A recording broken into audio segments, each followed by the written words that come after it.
अगला अध्याय है परमाणु। ठीक है, परमाणु में पहला है जे थॉम्सन का परमाणु मॉडल। 1898 में थॉम्सन ने परमाणु मॉडल दिया था। इन्होंने बताया था कि परमाणु धन आवेश का एक गोला है। धन आवेश का एक क्या है? गोला है। और इलेक्ट्रॉन बीज की तरह इसमें धसे होते हैं। जैसे तरबूज देखे हैं तो तरबूज में बीज धसे होते हैं, उसी प्रकार इसमें इलेक्ट्रॉन जो है क्या है? बीज के रूप में धसे हुए। ठीक है, इस तरबूज मॉडल या प्लम पुडिंग भी कहते हैं। ये थॉम्सन के परमाणु मॉडल को तरबूज मॉडल या प्लम पुडिंग भी कहते हैं। इन्होंने कहा कि परमाणु उदासीन विद्युत उदासीन होता है। ठीक है, और इसकी विफलता का क्या कारण था? इसकी विफलता का कारण था कि यह रदरफोर्ड के अल्फा कण प्रकीर्णन प्रयोग की व्याख्या नहीं कर सके। ठीक है, इसलिए यह विफल रहा। अब अगला है, डाल्टन की अवधारणा के अनुसार प्रत्येक पदार्थ की रचना जिन छोटे छोटे कणों से मिलकर बनी है उन्हें क्या कहते हैं? परमाणु कहते हैं। इसमें रदरफोर्ड का अल्फा कण प्रकीर्णन। ठीक है, रदरफोर्ड का अल्फा कण प्रकीर्णन में रदरफोर्ड ने सोने की पतली पन्नी पर अल्फा कणों का प्रहार किया और उसके आधार पर कुछ निष्कर्ष निकाले। रदरफोर्ड ने अल्फा कण प्रकीर्णन प्रयोग से नाभिक की त्रिज्या को निम्न प्रकार से व्यक्त करते हैं। आर बराबर होता है 1/4πε0 2ze²k, जहां जेड परमाणु क्रमांक है, के अल्फा कण की गतिज ऊर्जा ½ और एम अल्फा कण का द्रव्यमान भी वेग और कैपिटल भी विभवांतर है। थीटा कोण पर प्रकीर्णित अल्फा कणों की जो संख्या होती है, इनको ये सूत्र से दिए थे, n प्रोपोर्शनल 1/sin²θ/2। रदरफोर्ड का परमाणु मॉडल परमाणु को स्थायित्व प्रदान नहीं कर पाया और न ही स्पेक्ट्रमी रेखाओं के विषय में तथ्य दे पाया, इसलिए यह क्या हो गया? असफल रहा। इसकी असफलता के कारण है, इसके अनुसार परमाणु का स्पेक्ट्रम सतत होना चाहिए, लेकिन वास्तव में यह रैखिक स्पेक्ट्रम होता है। रदरफोर्ड का परमाणु मॉडल क्या था? रदरफोर्ड ने परमाणु मॉडल संरचना के लिए अल्फा कणों के प्रकीर्णन प्रयोग से प्राप्त निष्कर्षों के आधार पर एक मॉडल प्रस्तुत किया, जिसे रदरफोर्ड का परमाणु मॉडल कहा जाता है। परमाणु का अधिकांश भाग क्या है? खोखला है, जिसकी त्रिज्या 10⁻⁻10 मीटर की कोट की होती है, और इसे क्या कहते हैं? नाभिक कहते हैं। परमाणु का समस्त धनावेश परमाणु के केंद्र में स्थित नाभिक में होता है। नाभिक के चारों ओर 10⁻10 मीटर कोट की त्रिज्या के खोखले गोले में इलेक्ट्रॉन वितरित रहते हैं। इन इलेक्ट्रॉनों का कुल ऋण आवेश नाभिक के धनावेश के बराबर होता है। देख सकते हैं अल्फा कण प्रकीर्णन का प्रयोग। ठीक है, यहाँ से सोर्स से अल्फा कण निकल रहे हैं और ये सोने की पतली पन्नी है, इस पर अल्फा कणों का प्रहार हो रहा है और ये डिटेक्टर है, यहाँ से देखा जा रहा है अल्फा कण किस तरह से निकल रहा है। सोर्स है आपका 83/214। अल्फा कण की जो ऊर्जा है 5.5 MeV। लक्ष्य किस पर भेजा जा रहा है? सोने की पतली पन्नी है और इसकी मोटाई है 2.1 × 10⁻⁷ मीटर। ठीक है, और डिटेक्टर जो है जिंक सल्फाइड का पर्दा है और सूक्ष्मदर्शी से देखा जा रहा है। ठीक, इसमें क्या क्या ऑब्जर्वेशन किया गया? अधिकांश अल्फा कण बिना मुड़े सीधे निकल गए, बिना मुड़े ये सीधे निकल गए। ठीक है, इससे क्या निष्कर्ष निकला? परमाणु का अधिकांश भाग क्या है? खोखला है। दूसरा बात है कि कुछ कण 1 डिग्री से अधिक कोण पर मुड़ गए। ठीक है, कुछ जो है 1 डिग्री से अधिक कोण पर मुड़ गए। ठीक, इसके बाद बहुत कम कण जो है 90 डिग्री से अधिक पर मुड़े। ये देख सकते हैं कि ये कण गए वापस 90 डिग्री पर से अधिक कोण पर मुड़े, बहुत कम। इससे ये समझ में आया कि सारा जो धनावेश और द्रव्यमान है एक बहुत छोटे आयतन में केंद्रित है और इस केंद्रित भाग को क्या कहते हैं? नाभिक। रदरफोर्ड के परमाणु मॉडल की क्या कमी थी? पहला कमी था परमाणु के स्थायित्व की व्याख्या नहीं कर पाया। इसमें क्या था? त्वरित आवेश हमेशा ऊर्जा उत्सर्जित करता है मैक्सवेल के सिद्धांत से। ऊर्जा कम होने पर इलेक्ट्रॉन सर्पिल पथ पर नाभिक में गिर जाएगा। ये घूमते घूमते जो है इलेक्ट्रॉन क्या है? नाभिक में गिर जाएगा। इससे परमाणु नष्ट हो जाएगा, जो कि सत्य नहीं है। ठीक है, दूसरी चीज है रैखिक स्पेक्ट्रम। यह मॉडल केवल सतत स्पेक्ट्रम की व्याख्या कर सकता है, रैखिक स्पेक्ट्रम की व्याख्या नहीं। अगला है हाइड्रोजन परमाणु का बोर मॉडल। बोर का मॉडल क्या है? रदरफोर्ड के मॉडल पर उत्पन्न आपत्तियों को दूर करने के लिए नील्स बोर ने मैक्स प्लांक के क्वांटम सिद्धांत का उपयोग किया। इनके अनुसार इलेक्ट्रॉन लगातार बिना ऊर्जा खोए अपनी अनुमत कक्षाओं में घूमते रहते हैं। इस प्रकार प्रत्येक कक्षा की ऊर्जा की मात्रा निश्चित है, अतः इन्हें ऊर्जा स्तर भी कहते हैं। चित्र में देख सकते हैं ये ऊर्जा स्तर दिखाया गया है। ठीक है, ये नाभिक है, ये K कक्ष है, ये L कक्ष है, ये M कक्ष है और ये N कक्ष है। इन कक्षाओं को KLMN अक्षरों से या 1 2 3 4 संख्याओं से प्रदर्शित करते हैं। दूसरा है इलेक्ट्रॉन केवल उन्हीं कक्षाओं में घूम सकते हैं जिनमें कोणीय संवेग MVR h/2π का पूर्ण गुणक होता है, यानी MVR = NH/2π, जहां n एक पूर्णांक है, इनकी जगह पे 1 2 3 4 रख सकते हैं। कक्षा की क्रम संख्या या मुख्य क्वांटम संख्या इसे कहते हैं। ठीक, इस समीकरण को बोर का क्वांटीकरण प्रतिबंध कहते हैं। ठीक है, इस प्रकार बोर ने माना कि इलेक्ट्रॉन नाभिक के चारों ओर कुछ निश्चित कक्षाओं में घूम सकते हैं। इन कक्षाओं को स्थायी कक्षाएं कहते हैं। तीसरा नियम था कि साधारणतः इलेक्ट्रॉन परमाणु में निम्नतम ऊर्जा कक्षाओं में रहते हैं। इन अवस्था यह अवस्था उनकी मूल अवस्था कहलाती है। ठीक है। जब इलेक्ट्रॉन अपनी कक्षा से उच्च ऊर्जा वाली कक्षा में जाता है तो ऊर्जा का अवशोषण होता है। माने जब इलेक्ट्रॉन अपनी कक्षा से उच्च ऊर्जा वाली कक्षा में जाता है तो ऊर्जा का क्या होता है? अवशोषण होता है। जब इलेक्ट्रॉन अपनी कक्षा से निम्न ऊर्जा की कक्षा में जाता है तो इलेक्ट्रॉन का उत्सर्जन होता है। अर्थात किसी परमाणु द्वारा ऊर्जा का अवशोषण या उत्सर्जन केवल तभी तक किया जाता है जब इलेक्ट्रॉन एक स्तर से दूसरे स्तर में ऊर्जा स्तर में जाता है। इसके लिए फार्मूला होता है डेल्टा ई बराबर E2 minus E1 h c by lambda बराबर एच न्यू। ठीक है। यदि उच्च कक्षा में इलेक्ट्रॉन की ऊर्जा E2 और निम्न कक्षा में E1 है तो उत्सर्जित तरंग की आवृत्ति न्यू बराबर E2 minus E1 by H. उत्सर्जित विकिरण की तरंग दैर्ध्य के लिए फार्मूला लेमडा बराबर होता है h c by delta E, और इसको सॉल्व करते हैं तो आता है 1 2 3 7 5। ठीक है। Delta E angstrom. ठीक है। डेल्टा ई इलेक्ट्रॉन वोल्ट में है तथा डेल्टा ई बराबर E2 माइनस E1। बोर त्रिज्या का फार्मूला आर बराबर होता है epsilon 0 h square by pi m z e square n square. Epsilon 0 क्या, एच एम और ई सभी नियतांक है, ये सब नियतांक है। प्रमाण विशेष के लिए जेड भी एक नियतांक होगा। Are proportional M square R1 बटा R2 बराबर, ये याद रखना है, इस पर क्वेश्चन भी पूछता है, R1 बटा R2 बराबर N1 बटा N2 का होल स्क्वायर। ठीक है।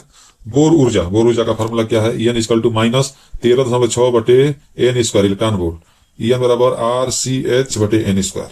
आर क्या है? रेडबर्ग नियतांक है और इसका मान होता है 1.097 गुणा 10 की पावर 7, 1 गुणा 10 की पावर 7 याद रखिए प्रति मीटर। ठीक है। और एच प्लांक नियतांक याद ही है। ठीक है। उत्तेजन तथा आयनन विभव क्या होता है? वह न्यूनतम त्वरित विभव जो किसी इलेक्ट्रॉन को किसी परमाणु से टकराने पर उत्तेजित कर सके, परमाणु का उत्तेजन विभव कहलाता है। और वह न्यूनतम त्वरित विभव जो किसी इलेक्ट्रॉन को इतनी ऊर्जा दे सके कि वह परमाणु को आयनित कर सके, परमाणु का आयनन विभव कहलाता है। अब हाइड्रोजन स्पेक्ट्रम की श्रेणियां, ये इंपॉर्टेंट है। और लाइमन श्रेणी ये रेखीय स्पेक्ट्रम के प्रावैंगिक भाग में प्राप्त होती है। N1 बराबर 1 और N2 बराबर 2 3 4 लिखेंगे। दूसरा है बामर श्रेणी, इसमें N1 बराबर 2 और N2 बराबर 3 4 5 लिखेंगे, यह दृश्य क्षेत्र में प्राप्त होती है। तीसरा है पाचन श्रेणी, इसमें N1 बराबर 3 और N2 बराबर 4 5 6 लिखेंगे और यह अवरक्त भाग में प्राप्त होती है।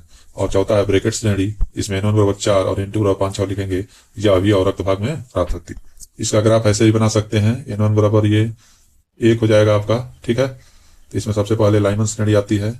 ठीक। इसके बाद आता है बामर श्रेणी, इसके बाद आता है पाचन श्रेणी, और इसके बाद ब्रैकेट श्रेणी, और उसके बाद फुंड श्रेणी। ठीक है। इसको दूसरे रूप में भी चित्र को बना सकते हैं। दूसरा वाला और आसान है। ये चित्र है, इसमें देख सकते हैं कि लाइमन श्रेणी है दूसरे ऊर्जा स्तर से पहले वाले में, तीसरे से पहले वाले में। ठीक है। ये लाइमन श्रेणी कहलाएगी। ये परावैंगिक क्षेत्र में पाई जाती है। दूसरी है बामर श्रेणी, ये दृश्य क्षेत्र में पाई जाती है। इस तरह से चित्र बनाएंगे इसमें। तीसरा है पाचन श्रेणी, यह अवरक्त क्षेत्र में पाई जाती है। चौथा है ब्रैकेट, ये भी अवरक्त क्षेत्र में। और लास्ट पांचवा है फुंड श्रेणी, ये भी अवरक्त क्षेत्र। ठीक है। ये चित्र सबसे आसान रहेगा, इसको याद कर लीजिए। अगला अध्याय है आपका नाभिक की संरचना। रदरफोर्ड ने अल्फा कण प्रकीर्णन प्रयोग द्वारा यह प्रमाणित किया कि किसी परमाणु के केंद्रीय भाग में धन आवेश प्रोटॉन केंद्रित रहते हैं। इस केंद्रीय क्षेत्र को नाभिक कहते हैं। नाभिक में प्रोटॉन नाभिकीय बलों से बंधे रहते हैं। नाभिक में उपस्थित कण न्यूट्रॉन प्रोटॉन न्यूक्लियन कहलाता है। मैंने न्यूट्रॉन और प्रोटॉनों को मिलाकर क्या कहा जाता है? न्यूक्लियन कहा जाता है।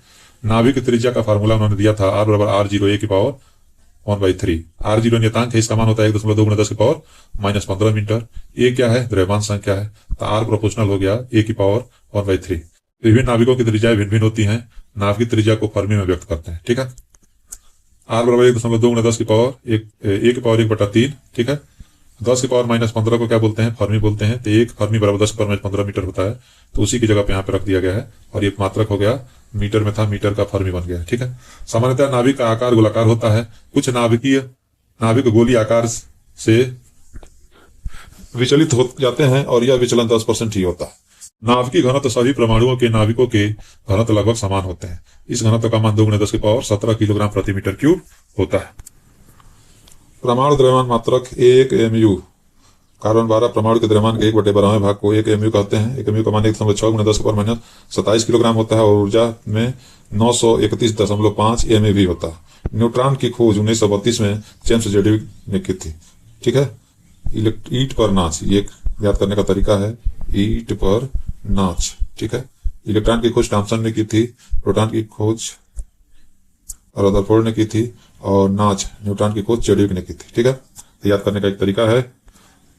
और इसके बाद आता है आपका वैज्ञानिक न्यूट्रॉन की खोज जेडविक ने की थी और बेरिलियम नाभिक पर अल्फा कणों के बौछार से खोजी थी। इसमें जो है गुण क्या होता है, न्यूट्रॉन जो है अनावेशित होता है, द्रव्यमान प्रोटॉन के लगभग बराबर होता है, जितना प्रोटॉन का द्रव्यमान है उतना न्यूट्रॉन का द्रव्यमान होता है, और ये होता है 1.00866 एमयू। परमाणु की द्रव्यमान संख्या, परमाणु क्रमांक।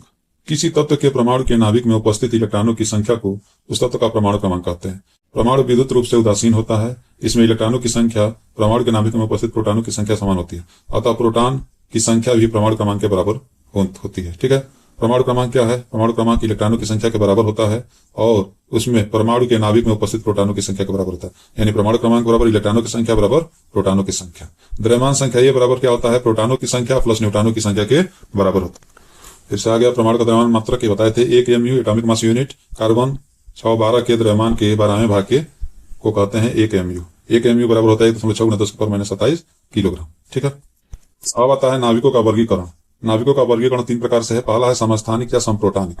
ठीक है, किसी एक ही तत्व के ऐसे विभिन्न परमाणु जिनके नाविकों में प्रोटॉनों की संख्या समान होती है, यानी परमाणु क्रमांक समान होता है, परंतु न्यूट्रॉनों की संख्या भिन्न भिन्न होती है, समस्थानिक या समप्रोटॉनिक कहलाते हैं। इसे आइसोटोप इंग्लिश में कहते हैं। जैसे 17 क्लोरीन 35, 17 क्लोरीन 37, इसमें क्या है, 17 बराबर है, प्रोटॉनों की संख्या परमाणु क्रमांक बराबर है इनका, यानी प्रोटॉनों की संख्या बराबर है। उसी प्रकार 1H1, 1H2, 1H3 इस सब में प्रोटॉनों की संख्या 111 है। ठीक है, 92 यूरेनियम 235, 92 यूरेनियम 236, इसमें प्रोटॉनों की संख्या कितनी है, परमाणु क्रमांक कितनी है, 92। ठीक है, इसलिए इसको क्या बोलते हैं, समस्थानिक या आइसोटोप कहते हैं। दूसरा है संभारिक। ऐसे नाविक जिसमें न्यूक्लियनों की संख्या समान होती है परंतु प्रोटॉनों तथा न्यूट्रॉनों की संख्या भिन्न भिन्न होती है, संभारिक कहलाते हैं। यानी कि इसका ऊपर वाला ये इस परमाणु हार, परमाणु क्रमांक जेड भिन्न भिन्न होता है परंतु द्रव्यमान संख्या जिसको बोलते हैं या परमाणु भार, ठीक है, ये समान होता है। 1H3 2He3 ये परमाणु भार समान है 3, 6C14 और 7N14, इसमें भी N14 है, ये 14 है, ये परमाणु भार समान है। ठीक है, इसको संभारिक कहते हैं। अगला आता है सम न्यूट्रॉनिक। ऐसे नाविक जिनमें केवल न्यूट्रॉनों की संख्या समान होती है। न्यूट्रॉनों की संख्या कैसे निकलेगा, तो ऊपर वाला में से नीचे वाला घटा दीजिए। ठीक है, A-Z, ये परमाणु भार, जेड क्या है आपका परमाणु क्रमांक, ए में से जेड घटाएंगे, जैसे 3 लिथियम 7 और 4 बेरिलियम 8, तो 7 में से 3 जाएगा 4, 8 में से 4 जाएगा 4, तो ये क्या हो गया, सम न्यूट्रॉनिक, इसमें न्यूट्रॉनों की संख्या 4 है। इसी प्रकार 11 Na24 और 12 Mg24, तो 23 में से 11 Na23, 23 में से 11 जाएगा, कितना हो जाएगा, तो 12 हो जाएगा, और 24 में से 12 जाएगा 12, इसमें न्यूट्रॉनों की संख्या कितनी है, 12 है, तो ये सम न्यूट्रॉनिक हो जाएंगे। नाभिकीय बल। किसी नाभिक के भीतर उपस्थित वे बल जो न्यूक्लियनों को परस्पर बांधे रखते हैं, नाभिकीय बल कहलाते हैं। यह बल नाभिक में प्रोटॉनों न्यूट्रॉनों या न्यूट्रॉनों के मध्य कार्यरत होता है। नाभिकीय बल आकर्षण की प्रकृति के होते हैं, वैद्युत बल से भिन्न होते हैं। नाभिक के बाहर इन बलों का कोई अस्तित्व नहीं होता। एक न्यूट्रॉन तथा प्रोटॉन के बीच नाभिकीय बल इनके बीच आवेशित मेसानो पाई+ के विनिमय से उत्पन्न होता है। यह याद रखना है नाभिकीय बल। ये इंपॉर्टेंट है। द्रव्यमान ऊर्जा समीकरण। द्रव्यमान ऊर्जा समीकरण क्या है, आइंस्टीन के अनुसार सभी पदार्थ में उनके द्रव्यमान के कारण ऊर्जा होती है। किसी पदार्थ में डेल्टा एम द्रव्यमान की क्षति हो जाए तो उसमें उत्पन्न ऊर्जा E बराबर डेल्टा mc² जूल होती है।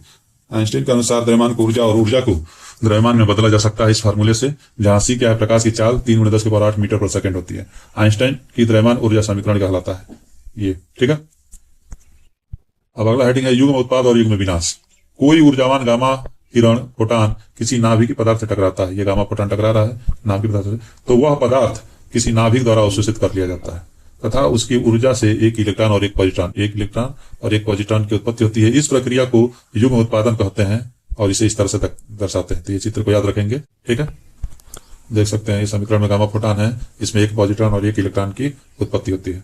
यदि किसी वस्तु का विराम द्रव्यमान m0 है तो उसका विराम ऊर्जा E0 बराबर m0c², और E0 m0 की जगह पे 9×10⁻³ रखेंगे और C की जगह प्रकाश की चाल 3×10⁸ तो आएगा 0.51 MeV। ठीक है, युग्म उत्पादन होने के लिए आवश्यक है कि गामा प्रोटॉन की ऊर्जा कम से कम 1.02 MeV के बराबर होनी चाहिए। जब एक पॉजिट्रॉन एक इलेक्ट्रॉन एक दूसरे के अत्यंत समीप हो तो वे परस्पर संयोग करके एक दूसरे का विनाश कर देते हैं। उनके स्थान पर 2 गामा प्रोटॉनों की उत्पत्ति होती है। इस प्रक्रिया को कहते हैं युग्म विनाश। इस निम्न समीकरण से देख सकते हैं, ये पॉजिट्रॉन है, इलेक्ट्रॉन है, इससे मिलकर गामा प्रोटॉन और गामा प्रोटॉन 2 गामा प्रोटॉन निकले हैं और 1.02 MeV ऊर्जा उत्पन्न हुई। 1 mu या 1 U के तुल्य ऊर्जा 1 mu कितने के बराबर होता है, 931 MeV। ये शुरुआत में बताए थे एटॉमिक मास यूनिट। आगे परिभाषा है द्रव्यमान क्षति, ये भी इंपॉर्टेंट है। किसी नाभिक का वास्तविक द्रव्यमान और उसमें उपस्थित न्यूक्लियनों में प्रोटॉनों और न्यूट्रॉनों के द्रव्यमानों के योग से सदैव कुछ कम होता है। द्रव्यमानों का यही अंतर क्या कहलाता है, द्रव्यमान क्षति कहलाता है। इसका फार्मूला है डेल्टा M बराबर ZMP + A - ZMN - M, जहां Z प्रोटॉन और A - Z न्यूट्रॉनों की संख्या है। ठीक है, बंधन ऊर्जा। किसी नाभिक की बंधन ऊर्जा वह न्यूनतम ऊर्जा है जो किसी नाभिक के न्यूक्लियनों को परस्पर अलग अलग करने के लिए आवश्यक होती है। किसी नाभिक की बंधन ऊर्जा जितनी अधिक होगी वह नाभिक उतना ही अधिक स्थायी होगा। ठीक है, इसका फार्मूला है Eb बराबर ZMP + 1 A - ZMn - MaC²। नाभिक से एक न्यूक्लियन को मुक्त करने के लिए आवश्यक औसत ऊर्जा को प्रति न्यूक्लियन ऊर्जा कहते हैं। प्रति न्यूक्लियन बंधन ऊर्जा बराबर कुल बंधन ऊर्जा बटे न्यूक्लियनों की संख्या अर्थात द्रव्यमान संख्या। अब बंधन ऊर्जा वक्र। ठीक है, विभिन्न नाभिकों में स्थायित्व की तुलना उनकी बंधन ऊर्जा के प्रति न्यूक्लियनों के आधार पर की जाती है। किसी नाभिक के प्रति न्यूक्लियन बंधन ऊर्जा जितनी अधिक होती है नाभिक उतना ही अधिक स्थायी होता है। प्रति न्यूक्लियन बंधन ऊर्जा और कुल न्यूक्लियनों की संख्या के बीच ग्राफ से प्राप्त वक्र बंधन ऊर्जा वक्र कहलाता है। देख सकते हैं ये बंधन ऊर्जा वक्र है। ठीक है, ये मास नंबर है और ये बाइंडिंग ऊर्जा बंधन ऊर्जा है। इसके बीच में ग्राफ इस तरह से बनेगा, इस ग्राफ को याद रखिए। ठीक है, अब आता है नाभिकीय ऊर्जा। जब कम स्थायित्व वाले नाभिक अधिक स्थायी वाले नाभिक में रूपांतरित होते हैं तो ऊर्जा मुक्त होती है, इसे नाभिकीय ऊर्जा कहते हैं। यह दो प्रकार की होती है, नाभिकीय विखंडन और नाभिकीय संलयन। ये भी इंपॉर्टेंट है। नाभिकीय विखंडन वह प्रक्रिया है जिसमें एक भारी नाभिक एक न्यूट्रॉन को ग्रहण करके लगभग समान द्रव्यमान के दो हल्के नाभिकों में टूट जाता है। देखते हैं कि ये यूरेनियम है, एक न्यूट्रॉन को ग्रहण कर रहा है, और बेरियम और क्रिप्टॉन दो नाभिकों में टूट जाता है और इसमें तीन न्यूट्रॉन और ऊर्जा मुक्त होती है। ठीक है, नाभिकीय विखंडन में द्रव्यमान क्षय होता है। यही क्षय द्रव्यमान आइंस्टीन की द्रव्यमान ऊर्जा समीकरण डेल्टा E बराबर mc² ऊर्जा परिवर्तित हो जाती है, जहां डेल्टा M क्या है, क्षय द्रव्यमान की मात्रा, और डेल्टा E उत्सर्जित ऊर्जा। अब नाभिकीय संलयन किसे कहते हैं? जब दो या दो से अधिक हल्के नाभिक अति उच्च चाल से गति करते हुए परस्पर संयुक्त होकर एक भारी नाभिक बनाते हैं तो इस प्रक्रिया को नाभिकीय संलयन कहते हैं। देख सकते हैं कि 1H1 1H2 मिलकर 1H3 और 1H1 बना रहा है। इसमें 4 MeV ऊर्जा मुक्त होती है। ठीक है, 1H2 भारी हाइड्रोजन कहलाता है और 1H3 ट्राइटियम कहलाता है। इस प्रकार बनी ट्राइटियम पुनः एक तीसरे ड्यूट्रॉन से संलयित होकर एक हीलियम नाभिक बनाता है। 1H3 और 1H2 मिलकर 2He4 बना रहे हैं और 17.6 MeV ऊर्जा मुक्त हो रही है। ठीक है, परमाणु बम नाभिकीय विखंडन पर आधारित है और हाइड्रोजन बम जो नाभिकीय संलयन पर आधारित है। सूर्य में जो ऊर्जा जो क्रिया होती है सूर्य पर नाभिकीय संलयन की प्रक्रिया होती है।